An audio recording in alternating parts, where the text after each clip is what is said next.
Good morning, everyone, and good morning, graduates.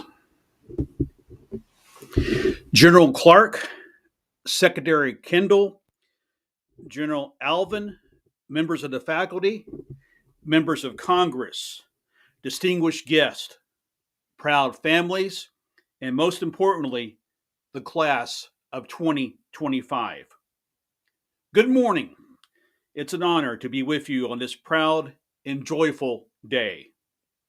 To the families in the stands, you sacrificed alongside your cadets for every early morning, every anxious phone call, every visit cut short. You helped carry them to this moment. Thank you. And to the cadets, today you cross a threshold. You are no longer just students of service, you are stewards of it. You're commissioned officers in the finest air and space forces in the world and has ever seen. Let me say it plainly. Your country is proud of you, and your commander in chief has your back. When President Ronald Reagan stood at this very academy, he said, "Freedom is never more than one generation away from extinction. It must be fought for, protected, and handed on." Today, you become that next generation. In every age, America has called upon young leaders like you to carry the weight of our national promise, to guard liberty, uphold peace, and advance the dignity of humankind. From the day you arrived on this campus, nestled between these great mountains, you were tested, not just in the classroom or on the field, but in your values. You learned that leadership isn't about rank, it's about responsibility. General Dwight D. Eisenhower, President Eisenhower, once said, "The supreme quality for leadership is unquestionable integrity." You've lived that truth every day here at the Academy, and it will guide you in the years ahead. Whether you command air wings, operate in orbit, or serve behind the scenes in silence and resolve.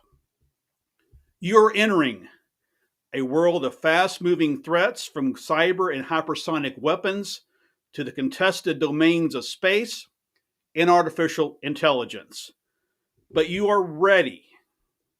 President Kennedy once reminded a new generation, the torch has been passed to a new generation of Americans, born in this century, tempered by war, disciplined by a hard and bitter peace. You're that new generation.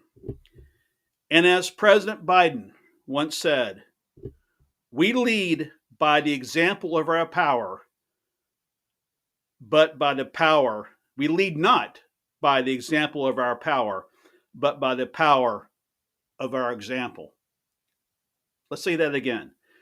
We lead by the example, we don't lead by the example of our power, but by the power of our example. This is your charge now, to lead with character, with humility, and with courage. Some of you will fly fighters across oceans. Some of you will control satellites beyond our atmosphere. Some will deploy to corners of the world where no spotlight shines, but where freedom depends on your vigilance. All of you will carry the weight of the uniform and the burden of its meaning. President Washington reminded us to be prepared for war is one of the most effective means of preserving peace. That is what you now represent, the guardians of peace, because you are prepared to defend it.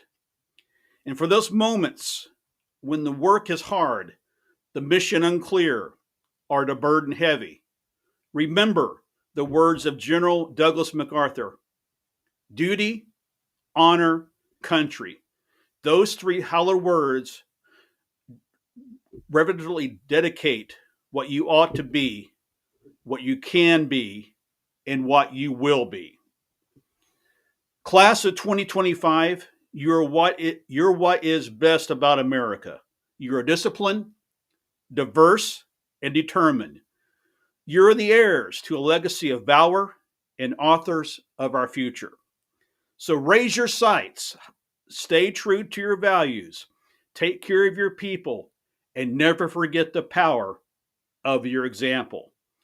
Throw your hats high, stand tall, and walk into the future with the full faith of your nation behind you.